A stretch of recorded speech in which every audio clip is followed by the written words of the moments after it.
లేక మనం చూసినట్లయితే ఆ దేశంలో కొందరు గొర్రెల కాపర్లు, అంటే వాళ్ళు గొర్రెలు కాదు, గొర్రెలు కాసినంత గొర్రెలు అవుతారా? కానే కాదు.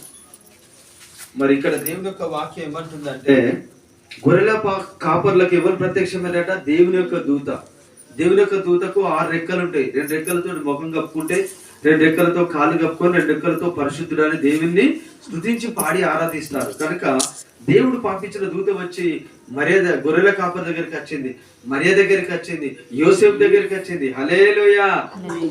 ఆ దూతలు మనకు కూడా ఏం చేస్తాయట?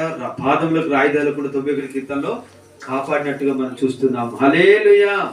దేవుని యొక్క దూతలు ఆరాధించడానికి, దేవుని దూతలు దేవుడు చెప్పిన పని చేయడానికి, దేవుని పక్షాన యుద్ధం చేయడానికి దేవుడు వాటిని లోకంలో పెట్టాడు. హల్లెలూయా.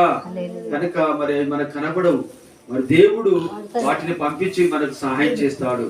మనము ఈ రోజున మరి దేవుడు అంటున్నాడు, సర్వోన్నతమైన స్థలంలో దేవునికి మహిమయు ఆయనకిష్టమైన మనుషులకు భూమి మీద సమాధానం ఇస్తున్నాడు దేవుడు.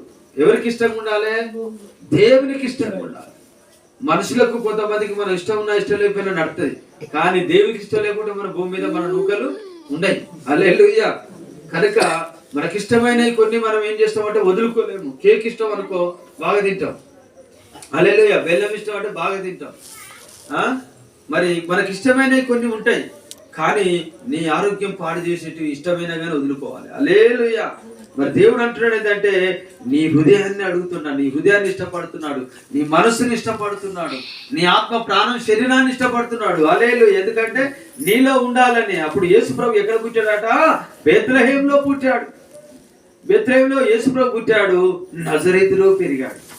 మనం కూడా కేసన్న విలేజ్ లో పుట్టినాము, చైతన్యకరంగా ఎదుగుతాను, దీవించబడతాను. హల్లెలూయా. మరి పుట్టిందో కాడ, పెరిగేదో కాడ, ఉండేదో కాడ అవుతాను.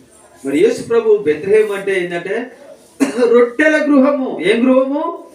ఆశీర్వదించబడిన ప్రాంతం అది. యేసు ప్రభు జన్మించిన స్థలం అది. వారు ఎంత ధన్యులు. హల్లెలూయా. హల్లెలూయా. హల్లెలూయా.